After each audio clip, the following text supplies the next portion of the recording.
Hey guys, welcome back to my channel. In today's video, I have another great holiday recipe for you guys. I reinvented a Guyanese classic, which is Guyanese Mithai. Today, I'm presenting my recipe for chocolate peppermint mithai. Now, I did not think that something like this was possible, but I whipped together a few ingredients and I started experimenting in the kitchen and it came out perfect. Guys, you are going to want to try this for this holiday season. They're great gifts as a homemade gift to someone else, or you can make it at home to have with a cup of coffee or a cup of tea. It's great, and I hope you guys watch this video to see how I put it together.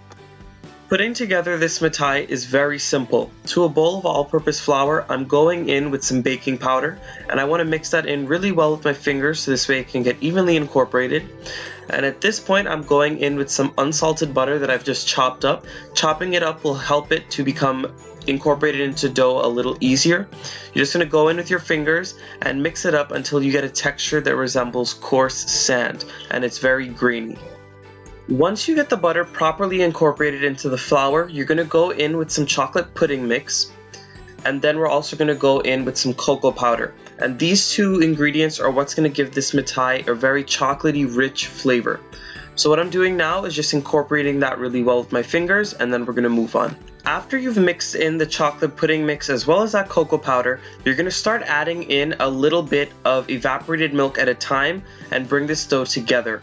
On top of that evaporated milk, I've gone in with my peppermint extract, and that of course is going to give this that peppermint flavor that we want. Now, if you just wanted a plain chocolate mithai, then you can feel free to omit the peppermint extract. So I'm going to continue adding milk until all of this comes together. Before we move on, I wanted to quickly mention that I cannot give you guys an exact measurement of the amount of milk to use in this recipe. The reason being because it depends on the brand of flour that you use, the level of moistness in your flour, as well as your climate. Now, if I were to make this mithai during the summertime versus during the winter time, or vice versa, I would be using a different amount of milk because it totally depends on the temperature outside as well. So you just want to gauge this yourself, and you want to add in enough milk until you get a soft and smooth dough. Once you've added in enough milk and you get a nice soft dough, as you guys can see here, you're just going to knead it around for about 30 seconds to a minute, just very lightly until the dough comes together and it's roughly smooth on the top. I'm going to allow it to sit for about 10 minutes before I start to cook. Once you've allowed the dough to rest for about 10 minutes and those glutens are a little relaxed, it's time to roll out the dough and make our mithai. So I'm going on with my rolling pin. I'm going to roll it out to about a 1/2 inch thickness, and as you guys can see, I'm not using any dry flour. I found out a little while ago that I don't like to use a dry flour because any dry flour that does stick to the mithai dough, when it goes into the oil, it tends to drop down and burn at the bottom of the oil, and I'm not really a fan of that. So I'm not using any. If you need to use dry flour because the dough is sticking, use very minimal dry flour. Once you've rolled the dough out, it's time to cut the mithai into your desired shapes. Now what I'm doing is using my pizza cutter to go ahead and cut the mithai. I find that this is the easiest way to do so. Traditionally, the way that we cut mithai would be to make it into diamond or triangle shapes, but you can honestly cut it into whatever shape you want and whatever size you want. I like my mithai on the smaller side, but some people like their mithai to be pretty big.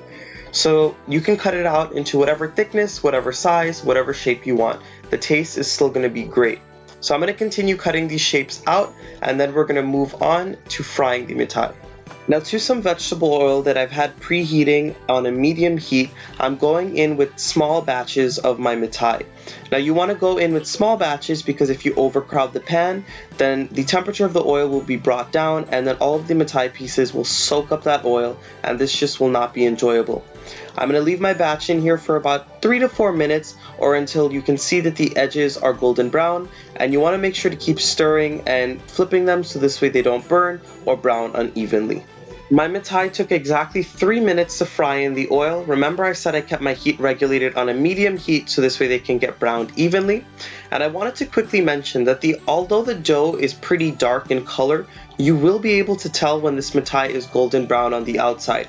And you want to keep looking for that indication because that's a good time to see that the mithai is done. So I'm going to remove these from the oil, put them in a bowl that I've lined with some paper towels, and I'm going to continue frying out the rest of my dough until I finish all of it.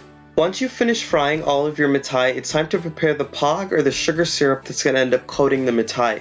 So into some water, I've gone in with my granulated sugar, and I'm going to bring this mixture up to a boil on a medium-high heat. You want to keep stirring constantly so this way all of that sugar dissolves. Once your mixture comes up to a boil and you wait about 6 to 7 minutes, you're going to notice that the sugar crystallizes at the side of the pot that you're using. The time might vary for you, but once you see that indication, you'll know that it's done. If you want to see a full-on demonstration on how you know the sugar syrup is done for mithai, check out some of my previous mithai videos that I've done. I'll have it linked right up here. Once your sugar syrup is all done, you want to pour it all over the mithai, and you want to make sure to scrape out the bottom of the pan so this way you get all of that beautiful sugar syrup out, so this way all of it can coat that mithai properly. What you're going to want to do is keep on tossing with your spoon, and you might have to put a little bit of elbow grease into this, and you want to keep tossing until you see that that sugar syrup starts to crystallize and get very white over the mithai. The moment that you see that that sugar syrup starts to turn white over the mithai as you're turning it, what you want to do is throw in some crushed peppermint candies or candy canes or any type of peppermint candy. You want to do this at this stage, so this way you can go ahead and have it stick and adhere to the mithai while the sugar syrup is a little wet. Now, I accidentally almost forgot about my peppermint candies, so I added them a little after the fact that I wanted to, but just to let you know, as soon as the mithai starts to turn white, you want to throw them in so they stick to the mithai. Alright guys, I really hope you enjoyed this recipe today. All of my mithais look beautiful in this plate. I'm going ahead and I'm giving one a try, and that first bite is amazing. Guys, the mithai on the inside is so rich and chocolatey, it's nice and soft, it's not too dense, and that sugary coating on the outside sweetens it perfectly, and of course you can't forget about those crushed peppermint candies on the outside. It adds such a beautiful crunch. So I hope you guys enjoyed this beautiful recipe. I'm so glad that I got to put this together for you guys. I hope you all give it a try for this holiday season. Make sure you give this video a nice big thumbs up. Subscribe to my channel if you're not subscribed yet. And make sure you leave your comments down below if you try this recipe and what you guys would like me to make next. I'll see you guys again in another one of my awesome recipes. Until next time.